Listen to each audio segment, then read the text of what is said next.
आप लोग कैसे हैं? आशा करता हूँ कि आप लोग अच्छे होंगे। मैं जो है कि पोषण पढ़ा रहा था यानी न्यूट्रिशन पढ़ा रहा था, तो मैंने बताया था न्यूट्रिशन 2 तरह से होते हैं, एक तो मानव के अंदर और एक प्लांट के अंदर। तो मैं पिछले वीडियो में लगभग जो है कि 20 से 22 मिनट का वीडियो है, पूरे प्लांट का न्यूट्रिशन कैसे होता है, क्या-क्या फोटोसिंथेसिस की प्रोसेस कैसे होती है, प्लांट भोजन कहाँ बनाते हैं, प्लांट का जो है कि किचन किसे कहा जाता है, रसोई घर किसे कहते हैं, ठीक है? प्लांट का फेफड़ा किसे कहते हैं, इन सभी चीज़ों पे मैं डिटेल्स चर्चा कर लिया हूँ। अगर आप अभी तक वो वीडियो नहीं देखे हैं, तो आप जाइए वीडियो सेक्शन में वीडियो को वॉच कर लीजिए। चलिए अब हम लोग चलते हैं।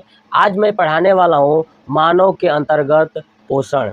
यानी सबसे पहले ये जानते हैं कि मानव जो है कि पोषण करता है, यानी जो भी पदार्थ ग्रहण करता है वो किस किस फॉर्म में ग्रहण करता है। यानी मान लीजिए कि अगर मैं रोटी खाता हूँ, चावल खाता हूँ, सब्जी खाता हूँ, ठीक है, दाल लेते हैं, ठीक है, दूध लेते हैं, यानी जितने भी खाने वाली वस्तुओं को अगर हम ग्रहण करते हैं, तो ये जानते हैं कि सबसे पहले इन सभी वस्तुओं में हमें कौन-कौन से पदार्थ मिलते हैं।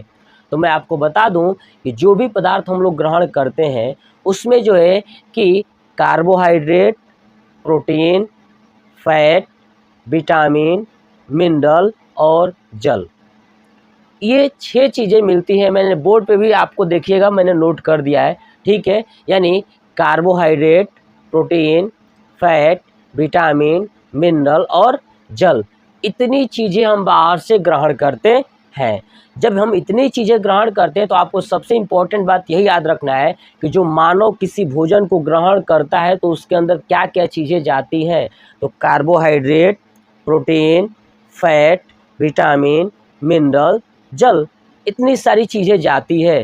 तो जब हम चैप्टर ये चीज़ पढ़ाएंगे डाइजेस्टिव सिस्टम यानी पाचन तंत्र, जब मैं आपको पढ़ाऊंगा तो हमें ये पता चल जाएगा कि जो हम ये ग्रहण करते हैं इसमें से किस किस चीज़ का पाचन होता है। बट मैं आपको थोड़ा सा क्लू दे दूं कि देखिए, कार्बोहाइड्रेट, प्रोटीन और फैट, इन तीनों का पाचन हमारे शरीर के अंदर होता है और विटामिन, मिनरल्स और जल, इनका पाचन हमारे शरीर के अंदर नहीं होता है। ये याद रखिएगा कि कार्बोहाइड्रेट, प्रोटीन और फैट यानी वसा, इन सभी का पाचन हमारे शरीर के अंदर होता है, लेकिन जो विटामिन, मिनरल्स और जल जो होता है, इनका पाचन हमारे शरीर के अंदर नहीं होता है।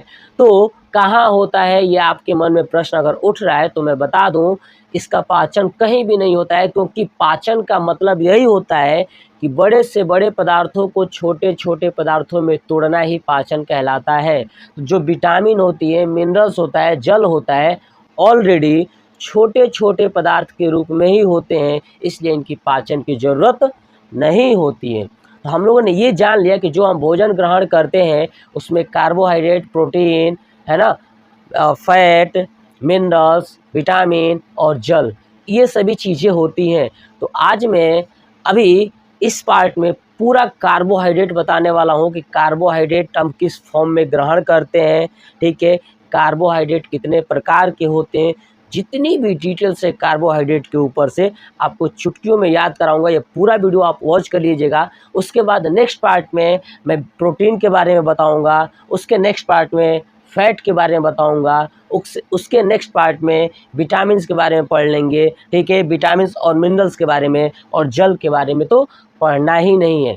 क्लियर? तो इन सभी के बारे में मैं एक एक वीडियो लाता रहूँगा। तो आप पूरा वीडियो देखने के बाद मेरा गारंटी है कि आप पोषण से 1% या न्यूट्रिशन से 1% भी गलती नहीं करेंगे। तो मैं एक बार फिर से रिपीट कर दूं कि अगर आपसे पूछा जाए कि बताइए हम लोग जो भोजन करते हैं उस भोजन में हमें क्या क्या मिलता है, तो आपका पहला आंसर होगा carbohydrate, protein, fat, vitamin, minerals, जल, इतनी सारी चीज़ें भोजन के माध्यम से हम लोग ग्रहण करते हैं, ठीक है। इनमें से कार्बोहाइड्रेट, प्रोटीन और फैट का पाचन हमारे शरीर में होता है, लेकिन विटामिन, मिनरल्स और जल का पाचन नहीं होता है, क्योंकि ऑलरेडी ये छोटे छोटे कणों के रूप में पाए जाते हैं। इतना आपको समझ में आ गया? चलिए अब चलते हैं कार्बोहाइड्रेट। मैं बोर्ड पे भी लिख रहा हूँ तो मैं आपको बोर्ड के थ्रू भी समझाता हूँ, ठीक है, और ऐसे भी आपको समझाता रहूँगा। देखिए, कार्बोहाइड्रेट, कार्बोहाइड्रेट को हिंदी में बोलते हैं शर्करा। शर्करा का मतलब ऐसा पदार्थ जो खाने के बाद मीठा लगता हो, जिसके अंदर हल्का सा मीठे का गुण पाया जाता हो, उसे शर्करा बोलते हैं। जैसे हम लोग रोटी खाते हैं तो आपने देखा होगा कि रोटी खाते हैं तो रोटी मीठी लगती है कि नहीं लगती है। तो रोटी के अंदर भी क्या होता है, शर्करा होता है। चावल जब हम लोग खाते हैं, चावल भी क्या होता है, मीठा होता है। चीनी हम लोग खाते हैं, चीनी भी क्या होती है, मीठी होती है ना। तो चीनी हो गया, रोटी हो गया, ऐसे जो भी चीज़ें आप रोटी वगैरह खाते हैं ना, उन सब में क्या पाया जाता है, कार्बोहाइड्रेट पाया जाता है, जो कि हमें मीठा महसूस करता है। यानी कार्बोहाइड्रेट समझ में आएगा ना, ऐसे पदार्थ जो हम खाते हैं तो हमें हल्का मीठा महसूस होता है, वो क्या होता है कि शर्करा होता है, यानी कार्बोहाइड्रेट होता है। जैसे गन्ना जब हम निकालते हैं, यानी ऊख, शुगर केन, है ना, जब गन्ना हम उसको क्या बोलते हैं जी, भोजपुरी में चीबते हैं, तो मतलब कि उसमें जो रस निकलता है वो मीठा होता है, इसलिए वो भी क्या है, कार्बोहाइड्रेट है। खाने वाला चीनी भी क्या है, कार्बोहाइड्रेट है। दूध जो पीते हैं वो भी क्या है, कार्बोहाइड्रेट है। चलिए, बट हम लोग समझने वाले हैं कि किस किस प्रकार के कार्बोहाइड्रेट होते हैं। सबसे पहले मैं बता दूं, जो हम कार्बोहाइड्रेट ग्रहण करते हैं वो CHO के फॉर्म में होता है। CHO का मतलब क्या होता है कि जो भी हम कार्बोहाइड्रेट ग्रहण करते हैं उसके अंदर कार्बन, हाइड्रोजन तथा ऑक्सीजन तीनों मिला होता है, इसलिए उसको बोलते हैं CHO के रूप में हम लोग ग्रहण करते हैं। यानी कार्बन अगर 1 होता है तो हाइड्रोजन 2 होगा और ऑक्सीजन 1 होगा। यानी कार्बन, हाइड्रोजन और ऑक्सीजन का जो रेशियो होता है 1:2:1 होता है। देखिए मैंने बोर्ड पे भी लिख दिया है कि कार्बोहाइड्रेट का जो रेशियो होता है CHO का 1:2:1 होता है। इससे का मतलब ये होता है कि जो हम कार्बोहाइड्रेट ग्रहण करते हैं वो हमारे शरीर के द्वारा जब पाचन होता है तो कन्वर्ट हो जाता है ग्लूकोज के रूप में। किसके रूप में, ग्लूकोज के रूप में। और वही ग्लूकोज फिर कन्वर्ट हो जाता है ग्लाइकोजन के रूप में। किसके रूप में, ग्लाइकोजन के रूप में।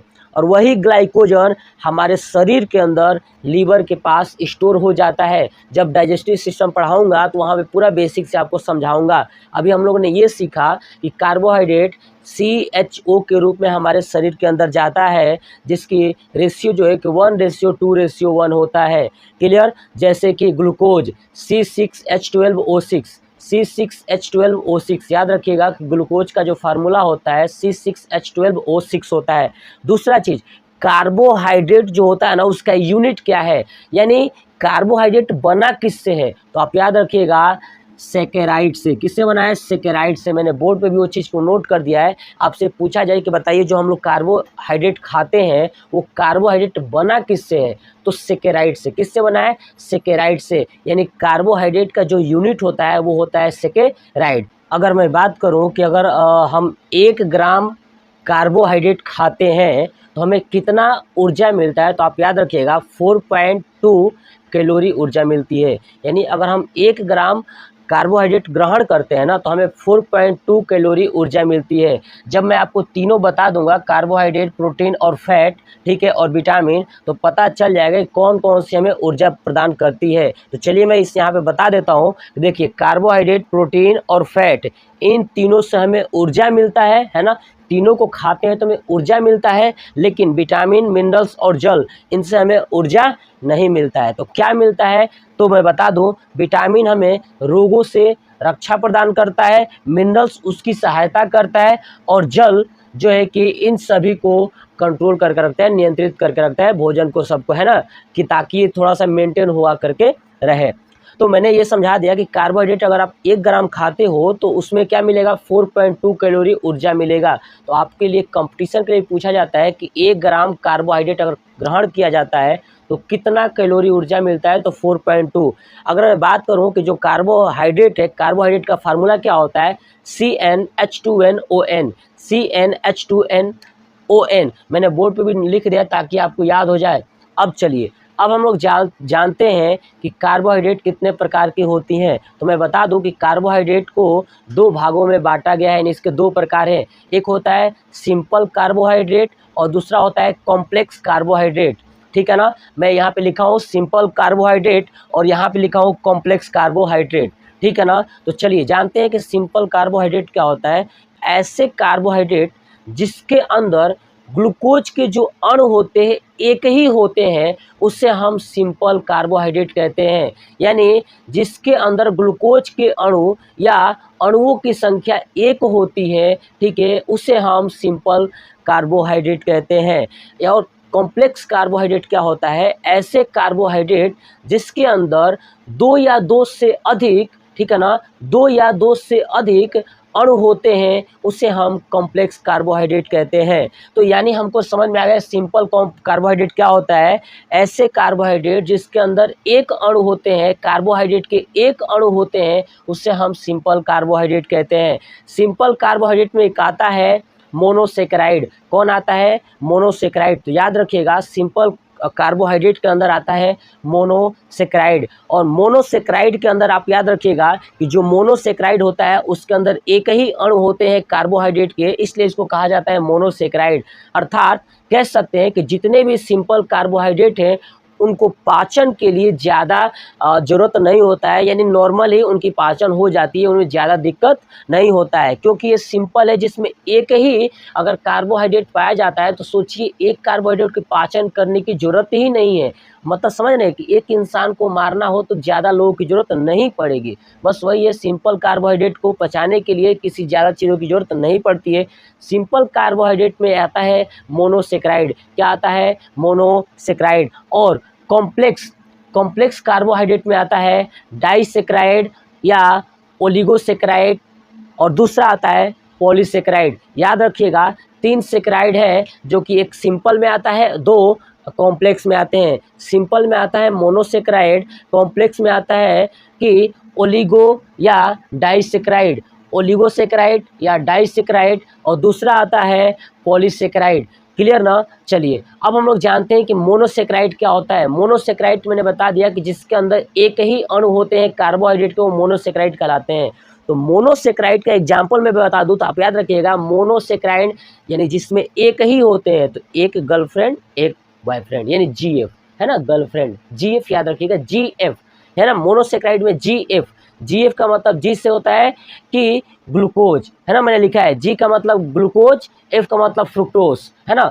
चलिए देखिए, तो G का मतलब ग्लूकोज, F का मतलब फ्रुक्टोज, यानी GF याद रखिएगा, जो GF होती है एक ही होती है, तो मोनोसेकेराइड में एक ही GF है, तो ग्लूकोज और फ्रुक्टोज। अब मैं बता दूं ग्लूकोज जो है कि ग्लूकोज को मैं कहा जाता है ब्लड शुगर के भी नाम से जाना जाता है, यानी हमारे ब्लड के अंदर क्या दौड़ता है? तो ग्लूकोज। क्या दौड़ता है? ग्लूकोज। अभी यही रीज़न होता है, कभी कभी देखे होंगे गर्मियों के मौसम में बोतल चढ़ाने की बहुत ज़्यादा लोगों की ज़रूरत पड़ती है। क्यों? क्योंकि उसके अंदर ग्लूकोज की मात्रा की कमी हो जाती है, जो ब्लड सर्कुलेट नहीं करता है, जिसके कारण उस इंसान के अंदर थकान, बैठने की, न चलने की हिम्मत कम होने लगती है। और यही होता है कि कभी कभी गर्मियों के मौसम में क्या करते हैं, नींबू चीनी का जो घोल बनाते हैं ना, नींबू और चीनी का घोल बना के हम लोग पीते हैं। वो क्या, किस चीज़ की कमी को दूर करते हैं? ग्लूकोज की कमी को दूर करते हैं। किस चीज़ को? ग्लूकोज को। क्योंकि ग्लूकोज को ब्लड क्या कहते हैं? ब्लड शुगर के नाम से जानते हैं। तो याद रखिएगा ग्लूकोज को किस नाम से जानते हैं? तो ब्लड शुगर के नाम से जानते हैं। मैंने नोट कर दिया, देखिए ग्लूकोज को किस शुगर के नाम से जानते हैं? ब्लड शुगर, क्योंकि ब्लड के साथ साथ ये मोशन करता है ग्लूकोज, और जो हमारे ब्लड को, हमारे शरीर को अच्छे से ऊर्जा प्रदान करता है, ताकि हमारा शरीर अच्छे से सुचारू रूप से चल सके। जब हमारे शरीर में ग्लूकोज की कमी होती है तो बोतल चढ़ाना पड़ता है। कहाँ पे? ब्लड के अंदर, और वो भी नस के अंदर, है ना, बोतल चढ़ता है नस के अंदर, यानी इसकी ब्लड शुगर की कमी हो जाती है, यानी ग्लूकोज की कमी हो जाती है। दूसरा आता है फ्रुक्टोज। ध्यान रखिएगा फ्रुक्टोज जो है कि ध्यान रखिएगा कि नेचुरल रूप से यानी प्राकृतिक रूप से सबसे मीठा पदार्थ कौन है? फ्रुक्टोज। प्राकृतिक रूप से सबसे मीठा पदार्थ है फ्रुक्टोज, ठीक है, फ्रुक्टोज। और फ्रुक्टोज नेचुरल रूप से कहाँ देखने को मिलता है? तो शुगर केन यानी गन्ने का जो रस होता है ना, नेचुरल रूप से सबसे ज़्यादा मीठा होता है। ध्यान सुनिए, प्राकृतिक रूप से सबसे ज़्यादा मीठा कार्बोहाइड्रेट कौन सा है? तो फ्रुक्टोज। और फ्रुक्टोज किस में आता है? मोनोसेकेराइड में। मोनोसेकेराइड किस में आता है? सिंपल कार्बोहाइड्रेट में। क्लियर। चलिए, तो जो फ्रुक्टोज होता है, फ्रुक्टोज को किस नाम से जानते हैं? शुगर केन, यानी गन्ने वाली शर्करा। याद रखिएगा, गन्ने वाली शर्करा किसको बोलते हैं? फ्रुक्टोज को। ब्लड शुगर किसको बोलते हैं? तो ग्लूकोज को। क्लियर ना। और जो शुगर केन होता है, प्राकृतिक रूप से सबसे मीठा पदार्थ है कौन? फ्रुक्टोज, जो गन्ने के अंदर पाया जाता है। तो ये था हमारा सिंपल कार्बोहाइड्रेट। अब आते हैं कॉम्प्लेक्स कार्बोहाइड्रेट। मैंने बता दिया कॉम्प्लेक्स कार्बोहाइड्रेट भी दो प्रकार की होती हैं, यानी ओलिगोसेकेराइड या डाइसेकेराइड, और एक होता है पॉलीसेकेराइड। देखिए, ओलिगोसेकेराइड या डाइसेकेराइड क्या होता है? ऐसे कार्बोहाइड्रेट जिसके अंदर दो अणु होते हैं। कितने अणु होते हैं? कार्बोहाइड्रेट के दो अणु होते हैं, उसे हम ओलिगोसेकेराइड या डाइसेकेराइड कहते हैं। जैसे एग्जाम्पल के तौर पर समझा दूं, maltose, lactose, sucrose. Maltose, lactose, sucrose. याद रखिएगा, माल्टोस, है ना, लैक्टोस, सुक्रोस। तो हमने जैसे याद रखा था कि पहले मोनोसेकेराइड में जीएफ होता है, तो आप इसमें याद रखिएगा, ठीक है। इसमें याद रखिएगा, क्या याद रखिएगा, मैं यहाँ पे लिख देता हूँ साइड में, आप याद रखिएगा MLS। याद रखिएगा MLS, यानी माल्टोस, लैक्टोस, सुक्रोस, है ना। माल्टोस, लैक्टोस, सुक्रोस, है ना। Maltose, lactose, sucrose. याद रखिएगा MLS, पहला में GF, दूसरा में MLS, है ना। Maltose, lactose, sucrose. माल्टोस कहाँ होता है? तो ध्यान, माल्टोस को किस नाम से जानते हैं? तो माल्ट शुगर। माल्ट शुगर का मतलब होता है कि जितने भी हम बीज वाले पदार्थ खाते हैं, जैसे बादाम हो गया, बीज, जितने भी पदार्थ ऐसे हैं जिनमें बीज पाया जाता है ना, बीज वाले पदार्थ खाते हैं, ठीक है। जैसे आलमंड हो गया, बादाम हो गया, अलग अलग प्रकार के बादाम आते हैं, या बीज हम जो भी ग्रहण करते हैं उसके अंदर माल्टोस पाया जाता है। क्या पाया जाता है? माल्टोस। माल्टोस कार्बोहाइड्रेट पाया जाता है। ध्यान सुनिए, माल्टोस कार्बोहाइड्रेट को किस नाम से जानते हैं? माल्ट शुगर के नाम से जानते हैं, यानी बीज शर्करा के नाम से भी जानते हैं। और आलमंड शुगर यानी बादाम, है ना। जिस ऐसे पदार्थ जिसके अंदर बीज होता है और उस बीज को अगर हम ग्रहण करते हैं तो उसके अंदर से जो हमें कार्बोहाइड्रेट मिलेगा वो कौन सा होगा? माल्टोस। तो याद रखिएगा, माल्टोस। माल्टोस में क्या है? तो बादाम, है ना। बादाम जो खाते हैं उसके अंदर जो कार्बोहाइड्रेट पाया जाता है वो माल्टोस का एग्जाम्पल है।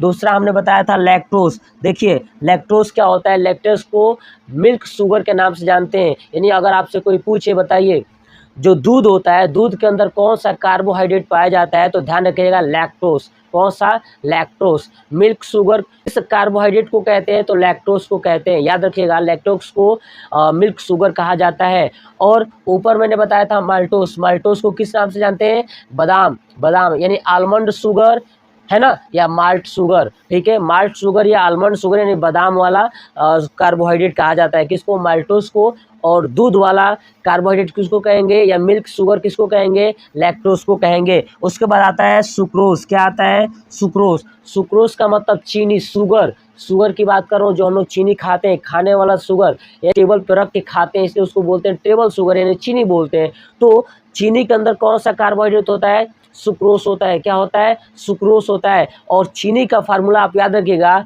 देखिए मैंने लिख भी दिया है, C12H22O11। C12H22O11। देखिए, ग्लूकोज और शुगर में बड़ी दिक्कत होता है फार्मूला याद रखने में। ग्लूकोज का होता है C6H12O6 और चीनी का होता है C12H22O11।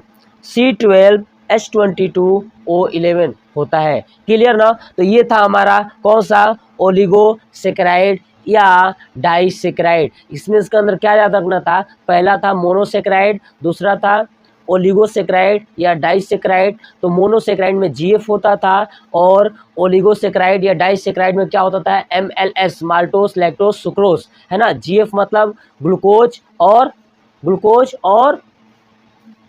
फ्रुक्टोस, याद रखिएगा। चलिए, नेक्स्ट है दूसरा पॉलीसेकेराइड। क्या होता है? पॉलीसेकेराइड, ये जो कॉम्प्लेक्स कार्बोहाइड्रेट होता है ना, उसके अंदर आता है पॉलीसेकेराइड। पॉलीसेकेराइड क्या होता है? जिसके अंदर कार्बोहाइड्रेट की मात्रा जो है कि 2 से अधिक होता है और मिलके ये अणु बनते हैं, 2 या 2 से अधिक अणुओं से मिलकर बना होता है, उसे हम बोलते हैं पॉलीसेकेराइड। और पॉलीसेकेराइड्स को क्या होता है कि स्टार्च, ग्लाइकोजन, काइटिन और cellulose. Starch, glycogen, chitin, cellulose. याद रखिएगा, स्टार्च, ग्लाइकोजन, काइटिन, सेलुलोज, ये 4 होते हैं पॉलीसेकेराइड। हमारे शरीर के अंदर इस पॉलीसेकेराइड होता है। क्या होता है? पॉलीसेकेराइड की प्रोसेस होती है। ठीक है, ध्यान रखिएगा, पॉलीसेकेराइड की प्रोसेस होती है। अंतिम चरण में यही कंप्लीट हो जाता है, लास्ट में पॉलीसेकेराइड होता है। ठीक है, अब समझिए कैसे पॉलीसेकेराइड होता है। देखिए, हमने खाया कार्बोहाइड्रेट, कन्वर्ट हुआ ग्लूकोज में, C6H12O6 में कन्वर्ट हुआ, फिर वो धीरे धीरे ग्लाइकोजन में कन्वर्ट हो जाएगा। और ग्लाइकोजन पॉलीसेकेराइड का एग्जाम्पल है। किसका है? पॉलीसेकेराइड। देखिए, ये हमारे लीवर के अंदर स्टोर होता है। ग्लाइकोजन कहाँ स्टोर होता है? लीवर के अंदर। यानी अब से आपसे पूछा जाए कि बताइए हमारे शरीर के अंदर सबसे ज़्यादा ऊर्जा कहाँ होता है? तो लीवर में।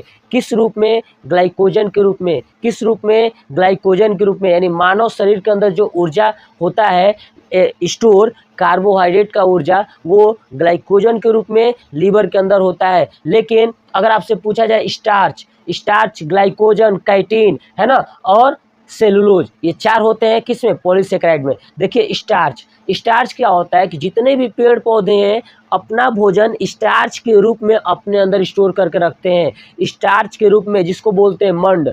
जैसे आप देखिए, जैसे हम लोग गेहूँ खाते हैं, गेहूँ का आटा पिसवाते हैं जब, तो आटे में भूसी निकलता है ना, भूसी, वो स्टार्च होता है। वो क्या होता है? स्टार्च होता है। वही क्या है? स्टार्च है। यानी जो हम गेहूँ को पिसवाते हैं उसके ऊपर जो भूसी होता है वो, या गेहूँ की बात करूँ तो गेहूँ जो है कि जो पेड़ पौधे होते हैं उनका भोजन होता है, और हम उस भोजन को ग्रहण करते हैं। जैसे और आलू जो है कि अंडरग्राउंड होता है ना, अंडरग्राउंड रहने वाला है। आलू जो है कि देखिए, जो आलू का पौधा होता है वो पौधा अपना भोजन जो बनाता है, तो एक तो खाता है, खाने के बाद जो कुछ भोजन बच जाता है उसको स्टोर करता है, और स्टोर करने के लिए वो ज़मीन के नीचे रख देता है, जो ऐसे आलू के रूप में दिखते हैं। अब आलू के रूप में रखता है, वो किसका है? पौधे का, यानी आलू वाले का भोजन था। जैसे गेहूँ हो गया, गेहूँ का पौधा जो ऊपर फल देता है, जो मतलब कि खाने के लिए गेहूँ होता है, वो भी उसके लिए क्या है? स्टार्च है। और आलू का नीचे वाला क्या है? स्टार्च है। यानी वो लोग अपना भोजन स्टोर करके रखते हैं, तो मानव उसी भोजन को निकाल करके ग्रहण करता है अपनी आवश्यकताओं को पूर्ति करने के लिए। तो पेड़ पौधे अपना भोजन स्टार्च के रूप में क्या करते हैं? स्टोर करके रखते हैं, और वही स्टार्च मानव निकाल लेते हैं अपना भोजन कंप्लीट करने के लिए। समझ रहे हैं ना, मानव कितना स्वार्थी है भाई। दूसरा चीज़, चलिए, तो स्टार्च हो गया, ग्लाइकोजन मैंने आपको समझा दिया। जो हमारे अंदर ग्लूकोज होता है वो कन्वर्ट हो जाता है ग्लाइकोजन में, वो ग्लाइकोजन लीवर में स्टोर हो जाता है। चलिए, दूसरा आता है काइटिन। काइटिन काइटिन क्या है? तो जितने भी कीड़े मकोड़े हैं, है ना, जितने भी कीड़े मकोड़े हैं, पक्षियाँ हैं उड़ने वाली, जितने भी कीड़े मकोड़े हैं, उनके अंदर जो भोजन स्टोर होता है ना, सुरक्षित होता है, वो काइटिन के रूप में होता है। किसके रूप में? काइटिन के रूप में। तो बहुत बार एग्जाम में पूछा है, भर भर के क्वेश्चन पूछा है कि ग्लाइकोजन ऊर्जा किसके रूप में, कहाँ पे स्टोर होता है? मानव के अंदर लीवर में होता है। ठीक है, ऐसे ही पूछा है काइटिन किसमें ऊर्जा के रूप में स्टोर होता है? तो कीड़े मकोड़े, पक्षियों के अंदर, है ना। सेलुलोज, देखिए, एक होता है सेलुलोज। सेलुलोज भी कुछ प्लांट सेलुलोज के रूप में अपना भोजन इकट्ठा स्टोर करके रखते हैं, जो कहाँ होता है? प्लांट के अंदर। और प्लांट में भी कहाँ होता है? कोशिका भित्ति। कोशिका भित्ति क्या होती है कि जब मैं आपको सेल चैप्टर पढ़ाऊंगा ना, तो वहाँ पे मैं बताऊंगा कोशिका भित्ति क्या है ना, कोशिका झिल्ली क्या है ना, माइटोकॉन्ड्रिया क्या है, ये सब मैं बताने वाला हूँ। बस आप हमारे चैनल के साथ बने रहिएगा, और कभी आप चैनल छोड़िए नहीं। बस आपको बहुत सारी ऐसी नॉलेज वाली चीज़ें लाता रहूँगा। बस आप हमारे चैनल को दूर दूर तक पहुँचे, ताकि लोगों को समझ में आए कि हाँ, हम ऐसे पढ़ना होता है, ये चीज़ करना होता है। चलिए, तो अब समझते हैं कि सेलुलोज क्या होता है। सेलुलोज प्लांट के अंदर पाया जाता है। कहाँ होता है? प्लांट के अंदर। प्लांट अपना भोजन सेलुलोज के रूप में और स्टार्च के रूप में ग्रहण करता है। स्टार्च के रूप में जो ग्रहण करता है उसे हम लोग खा लेते हैं, लेकिन जो सेलुलोज के रूप में ग्रहण करता है उसे खाते नहीं है, उसका हम लोग प्रयोग करते हैं। जैसे कागज, जो आज पैसा बनता है ना, पैसा, कागज जिस पर हम लोग लिखते हैं, वो सब सेलुलोज से बना है। समझ रहे हैं? जो प्लांट का भोजन था सेलुलोज, हमने उसको ले लिया, कागज बना लिया, मुद्राएं बना ली, अलग अलग पैसा बनाया। जितने सेलुलोज का बनवा लिया हमने, ठीक है, लेकिन जो स्टार्च होता था ना, स्टार्च को हमने खा लिया। देख रहे हैं मानव ने प्लांट का कितना उपयोग किया है। दूसरा चीज़ मैंने बता दिया पूरा चीज़ें कि पॉलीसेकेराइड में starch, glycogen, chitin, cellulose. Starch जो है कि पौधों के अंदर भोजन के रूप में स्टोर होता है, जो मानव ग्रहण कर लेते हैं निकाल करके, है ना। ग्लाइकोजन मानव के अंदर लिवर में स्टोर होता है, और काइटिन पक्षियों के अंदर भोजन स्टोर होता है, ठीक है, काइटिन के रूप में। और सेलुलोज प्लांट के अंदर ही होता है, जिसे मानव अपने प्रयोग के लिए वस्तुएं बना लेता है, जिस कागज हो गया, अलग अलग तरह की सजावटी वस्तुएं हो गया, सब सेलुलोज से बना लेते हैं। जैसे बांस होता है ना, बांस में सेलुलोज होता है, उसी सेलुलोज का प्रयोग करके क्या बनता है, खांची बनता है, दौरा वगैरह बनता है ना, बांस में बांस का प्रयोग करके बना लिया जाता है। तो ये था हमारा कार्बोहाइड्रेट। मैंने कार्बोहाइड्रेट का एक से एक डिटेल्स पूरा कंप्लीट किया है। अब आप बताइए कि आपको ये वीडियो कैसा लगा। बहुत मेहनत करते हैं इस चीज़ के लिए, ताकि आप लोग अपना राय दें, और राय तो छोड़िए, आप राय दीजिए मत दीजिए, पूरा वीडियो ज़रूर वॉच करिए, ताकि आपको एक एक कॉन्सेप्ट में समझाया हूँ आपके दिमाग में होना चाहिए। एक बार फिर से रिपीट करता हूँ कि कार्बोहाइड्रेट कितने प्रकार के थे, दो, सिंपल और कॉम्प्लेक्स। सिंपल में था मोनोसेक्राइड, कॉम्प्लेक्स में था डाइसेक्राइड, ओलिगोसेक्राइड या पॉलीसेक्राइड, याद है, ठीक है। मोनोसेक्राइड में क्या होता था, तो ग्लूकोज और फ्रुक्टोज, ठीक है। डाइसेक्राइड में क्या होता था, तो MLS यानी माल्टोस, लैक्टोज, सुक्रोज, ठीक है। और पॉलीसेक्राइड में स्टार्च, ग्लाइकोजन और काइटिन और सेलुलोज। इन्हीं सब चीज़ों को आपको याद रखना है। मैंने ये पूरा चीज़ें क्या किया, तो मैंने ये पूरा न्यूट्रिशन अच्छे से पढ़ा दिया, ठीक है। अब आप बताइए कमेंट करके, कमेंट बॉक्स में, कि आपको ये वीडियो कैसा लगा। और आपका आज का प्रश्न ये है कि बताइए किस प्रकार के कार्बोहाइड्रेट को शुगर केन के नाम से जाना जाता है। दूसरा क्वेश्चन, सब प्रकृति में पाए जाने वाला सबसे ज़्यादा मीठा पदार्थ कौन सा है, मीठा कार्बोहाइड्रेट कौन सा है। दूसरा क्वेश्चन, चलिए इसी पर एक और क्वेश्चन बता दो कि ये तो प्रकृति में था पाया जाने वाला सबसे मीठा पदार्थ, लेकिन मानव के द्वारा भी कुछ पदार्थ बनाए गए हैं जो सबसे ज़्यादा मीठा है, वो कौन सा है। तो देखिए मैंने लिखा हुआ है आर्टिफिशियल यानी मानव के द्वारा एस्पार्टम और सैक्रिन। स्पार्टम और सैक्रिन, सबसे ज़्यादा मीठा पदार्थ स्पार्टम है, उसके बाद सैक्रिन है। कौन सा है, स्पार्टम और सैक्रिन, ठीक है। स्पार्टम और सैक्रिन यानी कृत्रिम रूप से बनाया गया सबसे मीठा पदार्थ स्पार्टम, और प्राकृतिक रूप से कौन सा है, तो फ्रुक्टोज। ये आपको समझ में आ गया। अब आपसे तीसरा क्वेश्चन, पहला क्वेश्चन मैंने पूछा था कि ब्लड शुगर के नाम से किसको जानते हैं, दूसरा शुगर केन के नाम से किसको जानते हैं, तीसरा क्वेश्चन ये है कि बताइए कार्बोहाइड्रेट का यूनिट इकाई क्या होता है। चौथा प्रश्न ये है कि 1 ग्राम कार्बोहाइड्रेट में कितनी ऊर्जा मिलती है। पांचवा प्रश्न ये है कि कार्बोहाइड्रेट के प्रकार का वर्णन करिए। तो आप इन पांचों का क्वेश्चन का कमेंट बॉक्स में आंसर जरूर दीजिएगा, और आपको ये वीडियो कैसा लगा कमेंट बॉक्स में कमेंट करके जरूर बताइएगा। जय हिंद, जय भारत, वंदे मातरम।